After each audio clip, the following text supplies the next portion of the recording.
दोस्तों, हर हर महादेव। आज हम नाग कन्या का श्री अग्रसेन जी महाराज के साथ में विवाह के बारे में जानेंगे। तो दोस्तों, जैमिनी जी कहते हैं कि रात्रि का घोर अंधकार दूर हुआ और निर्मल आकाश में सूर्य देव के उगने पर उनकी कोमल रश्मियाँ सभी ओर बिखर गई। तब नागराज महीधर ने विवाह में सम्मिलित होने के लिए वर पक्ष के प्रिय अतिथियों की मंगलकारक पुण्य वचनों से परम सत्कार के साथ आवभगत की। महाराजा श्री अग्रसेन के साथ अपनी पुत्री का वाग्दात करके नागराज महीधर अत्यंत प्रसन्न थे। विवाह में सम्मिलित होने के लिए महर्षि गर्ग के साथ मित्र देशों के राजाओं, ऋषि मुनियों के साथ श्री गणराज्य के सभी गणों एवं राज्य के नागरिकों का नागराज महीधर ने हाथ जोड़कर विधिवत सत्कार किया। नागों में श्रेष्ठ नागेंद्र महीधर ने आनंदमग्न पुरुष प्रवर श्री अग्रसेन एवं ऋषि प्रवर महर्षि गर्ग से कहा, महोदय, आप जैसे तपस्वियों के दर्शन से इस नागलोक का अंधकार दूर हो गया है। नागेश्वर महीधर ने कहा, हे महोदय, महातेजस्वी नरश्रेष्ठ श्री अग्रसेन ने हमारे सौभाग्य से यहाँ पदार्पण किया है। ये आप सभी ब्राह्मणों के लिए ज्ञानी और वीरों के साथ उसी प्रकार शोभायमान हो रहे हैं जैसे देवताओं के संग इंद्र सुशोभित होते हैं। सौभाग्य से मेरी समस्त विघ्न बाधाएं पराजित हो गई। हे नरश्रेष्ठ, आप मध्य दिवस के अंतिम चरण में इन महात्माओं के साथ हमारे भवन में पधारकर विवाह के पुनीत शुभ कार्य को संपन्न करें। जैमिनी जी कहते हैं, नागराज के इस प्रकार मधुर प्रिय वचनों को सुनकर प्रति उत्तर में महर्षि गर्ग ने कहा, ठीक है नागेंद्र, आप तो स्वयं ही धर्म के ज्ञाता हैं। आप जैसा बताएंगे हम वैसा ही करेंगे। तब दोपहर के समय में विवाह यात्रा के लिए वह विशाल रथ, जो देखने में अत्यंत ही मनोहारी था, सुंदर ध्वजा, छत्र और पताकाओं से युक्त, स्वर्ण और मोतियों से जड़ित वह विशाल और दर्शनीय रथ जोता गया। विवाह के अर्थ मंगल यात्रा हेतु जब श्री अग्रसेन उस दिव्य रथ पर चढ़े तो मंगल सूचक ऋषिगण उनके दाहिनी ओर थे तथा आए हुए शेष सभी लोग उनके पीछे पीछे मंगल गान करते हुए चलने लगे। उस मंगल यात्रा में शंख, भेरू, नगाड़े, गोमुख, डमरू आदि भांति भांति के वाद्य बजाए जा रहे थे। समतल पथों से जा रही मंगल यात्रा पर नागलोक के निवासियों द्वारा खिले हुए पुष्पों की भारी वर्षा की जा रही थी। वहाँ राजमार्गों पर चंदन युक्त जल का छिड़काव करवाया गया था और पावड़ों के रूप में मार्ग में वस्त्र बिछा दिया गया था। वहाँ मार्ग के दोनों ओर जल से पूरित कलश रखे गए थे, जो कि ध्वज, पताकाओं और मालाओं से अलंकृत थे। मार्ग में जगह जगह नागों की स्त्रियां और पुरुषों के समुदाय स्तुति और मंगलगान कर रहे थे। इसके साथ ही स्थान स्थान पर नाग युक्तियाँ अपने घरों पर श्री अग्रसेन के आगमन की, उनके दर्शन की लालसा से बाट देख रही थी। उन कन्याओं ने दिव्य रत्न में आभूषणों से अलंकार, रम्य विभूषित, सर्वांग सुंदर श्री अग्रसेन की उस रमणीय छवि को निहारा। श्री अग्रसेन उन नाग तरुणियों को अपनी तेजस्विता से तपते हुए सूर्य की भांति प्रतीत होते थे। श्री अग्रसेन जी के दोनों पार्श्वों में व्यंजन ढुलाए जा रहे थे। सिर पर छत्र तना था, रथ पर ऊंचा सूर्यांकित ध्वज फहरा रहा था। अद्भुत शोभा से व्याप्त अग्रसेन की तेजस्वियों के समक्ष उन नाग कन्याओं को उनकी ओर सतत देखना भी अत्यंत कठिन प्रतीत हो रहा था। नागगण, भुजंगण, पनगण व सभी नागलोक निवासी अपने लोक के पूजनीय अतिथि महाराजा श्री अग्रसेन को समीप आते देख निकट जाकर उनका यथावत पूजन करते हैं। जब दूतों ने श्री अग्रसेन जी के मंडप में पहुंचने का समाचार नागराज से कहा तो उनके शरीर में हर्षपूर्ण रोमांच हुआ और वह वहां उपस्थितियों से कहने लगे। नागेंद्र महीधर ने कहा, नरश्रेष्ठ श्री अग्रसेन जी का यहाँ योग्यतम सम्मान होना चाहिए। उनके स्वागत सत्कार की अभी तत्काल तैयारी करो। वे हम लोगों के माननीय और सब प्रकार से पूजनीय हैं। इस प्रकार श्री अग्रसेन जी के आगमन से अत्यंत प्रसन्न नागराज महीधर अपने उन घनिष्ठ कुटुंबियों को हाथी पर बैठाकर उन्हें साथ ले श्री अग्रसेन जी की अगवानी के लिए चले। जब वर और कन्या दोनों पक्ष वाले वे नाग और नर एक द्वार पर आकर मिले तो ऐसा लगने लगा कि जैसे दो अलग अलग नदियों की दो धाराएं आकर परस्पर मिल गई हो। जैमिनी जी कहते हैं, विवाह के इस उत्सव में नाग और नर दोनों ही वर्ग वहाँ प्रेम में एक रस होकर इस प्रकार मिल रहे थे कि जैसे सभी का विभेद मिट गया। तब ऐसा लगने लगा कि वे जैसे एक ही कुल के हों।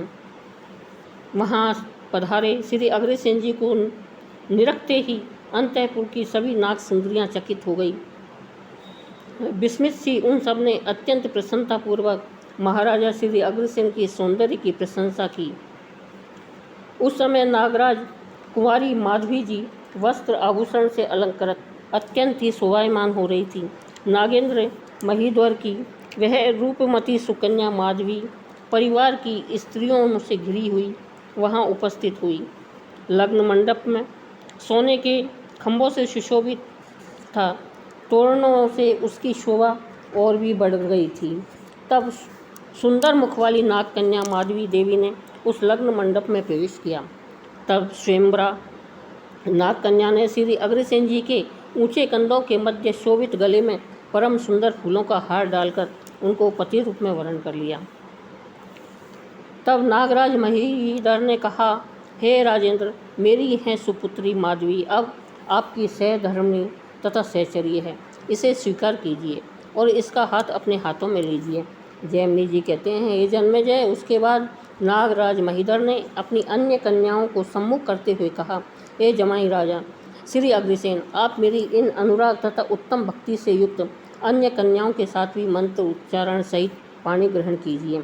जैमिनी जी कहते, उन नाग कन्याओं को नाग शिरोमणि महीधर ने प्रीति के साथ सौंपते हुए कहा, हे राजन, आप अपने धर्म के अनुसार इन नाग कन्याओं को भी स्वीकार करें।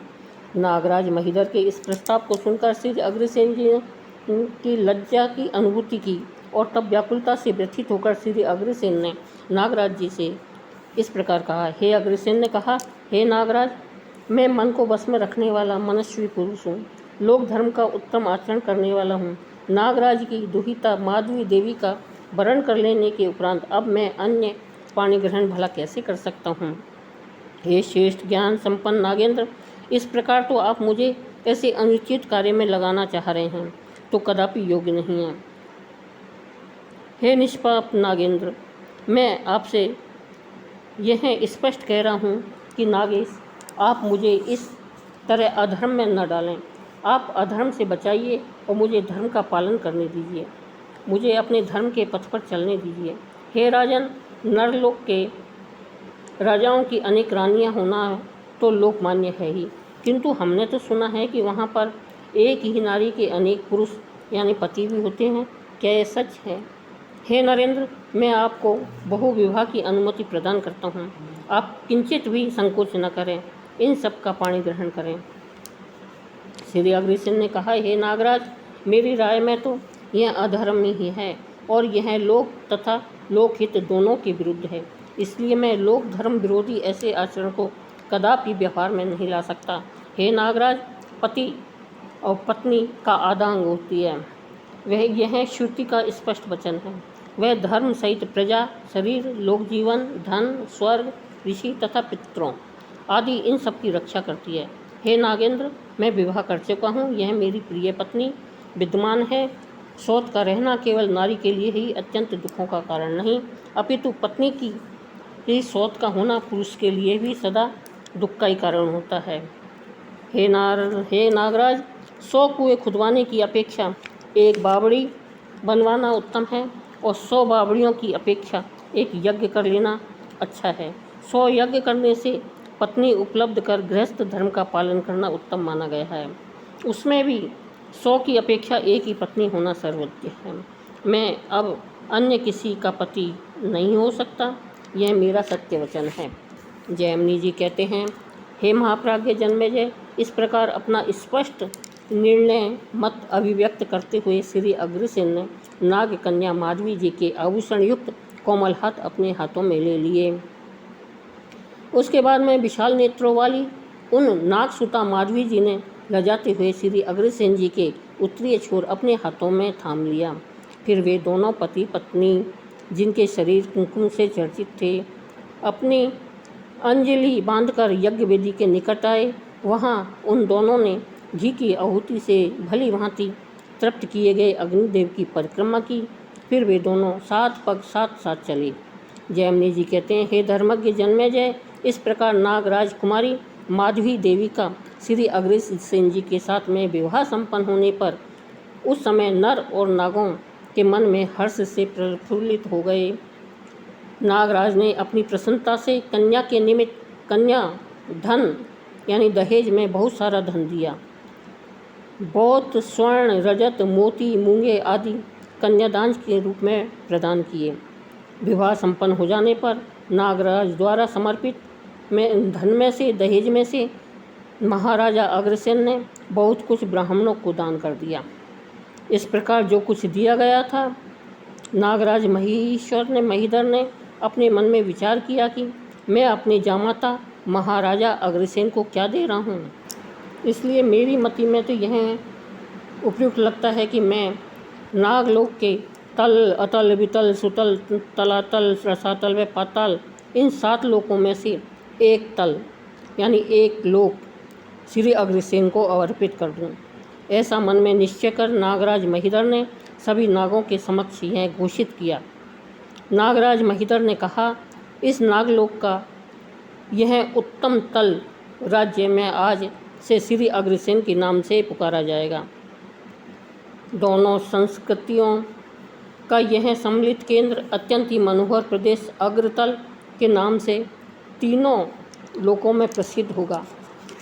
इस तल पर जो भी नगर बनेगा या बसाया जाएगा वह सब प्रकार के रत्नों की खान होगा। यहाँ के वृक्ष संपूर्ण मनोवांछित कामनाओं को फल के रूप में प्रदान करने वाले होंगे। सभी आश्रमों के लोग यहाँ निवास करेंगे। यह नगर समस्त अभिलाषित गुणों से परिपूर्ण होगा। नागराज की कन्या माधवी सहित मेरे जामाता श्री अग्रसेन पुत्र पौत्रादियों से संपन्न होकर चिरकाल तक पृथ्वी पर शासन करेंगे। जैमिनी जी कहते हैं, हे जन्मेजय, उसके बाद नागराज ने महर्षि गर्ग का नाना अलंकारों, वस्त्र आदि से पूजन किया तथा शेष सभी को बहुत सारा स्वर्ण, रत्न इत्यादि प्रदान किए। जैमिनी जी कहते हैं, नागराज महीधर का वह नागलोक विवाह के इस महोत्सव के अत्यंत सुशोभित हो रहा था, जहाँ विघ्नों को पराभूत कर नाग कन्या माधवी का श्री अग्रसेन से विवाह संपन्न हुआ। अब जैमिनी जी कहते हैं, हे महाप्राग परम जिज्ञासु जन्मेजय, श्री अग्रसेन तथा नागसुता माधवी जी का यह अद्भुत विवाह प्रसंग जिस प्रकार पूर्ण हुआ, जिसका यथावत वर्णन करना भला कैसे संभव है, क्योंकि ऐसा अन्यत्र न तो किसी ने कभी देखा था और न ही कभी पहले सुनने में ही आया। इसलिए मैं इस विवाह प्रसंग को अत्यंत ही अद्भुत मानता हूँ। बोलो अग्रसेन जी महाराज की जय।